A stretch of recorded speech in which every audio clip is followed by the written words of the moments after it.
Unacademy. Let's crack it. Since you belong to Uttar Pradesh, Yes, sir. we have been talking about extrajudicial killings. There were a number of reportings in the media. What is your view about extrajudicial killings, where police liquidates criminals? Sir, extrajudicial killings bypass the due process of law, and in fact, it sets a bad precedence for future law and order situation as well. So, in my opinion, police. Future law and order situation? Sir, because if we resort to extrajudicial killings, then in the future, my subordinates or anyone else or even the mob will think it's legal to take matters in their own hand. I think Okay. it should go to the judiciary, and proper procedures and regulations should be followed, no matter how urgent the case seems at hand. Yeah, so giving power in the hands of the lower functionaries, they are likely to misuse it. Yes. And that is why extrajudicial killings cannot be, supported, and they have to follow the due process of law.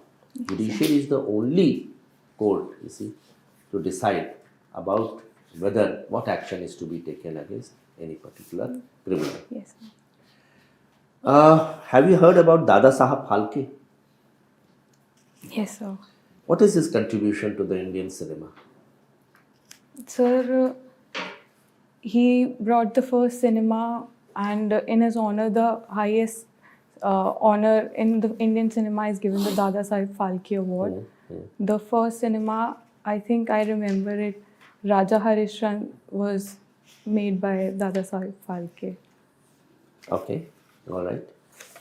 Can you tell me what do you mean by TED Talks? Sir, TED Talks are talks by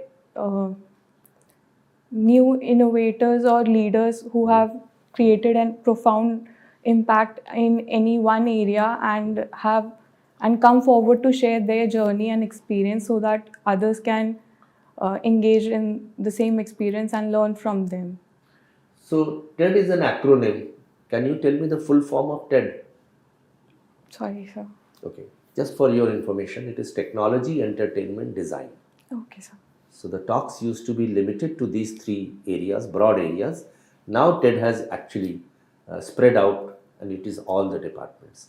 My last question to you is that your name starts with the letter P. Yes, sir. Can you name one value which you possess, which starts with the letter P? Sir, I think perseverance is something that I possess. Okay. Perseverance. And secondly, I'll think of patience. Okay. So I think these are the two most important values.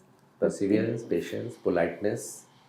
So all these things are Yes. the values. Thank you. Thank you, sir. Okay, some questions from public ad. Yes, sir. Can you tell me the pillars of public administration? The most important aspects. Sir, so the two main pillars are the permanent executives and the political representatives. Let me call it characteristics Okay. or hallmarks. Okay, sir. As a suggestion, I would say economy and efficiency are Yes, two. sir. Yes. What can you imagine or tell me the rest? Sir, so I can give other two E's that the second ARC give. It is effectiveness and ethics. So this will become the pillars. Very well. So institutional quality is crucial to the achievement of the social objectives of any public administration. Yes, sir. In view of this statement, what are the reforms you can think of as far as the civil services are concerned?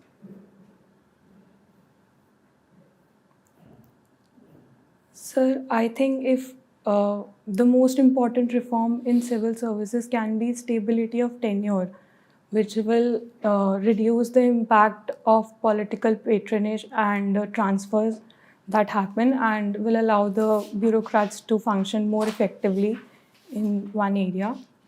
And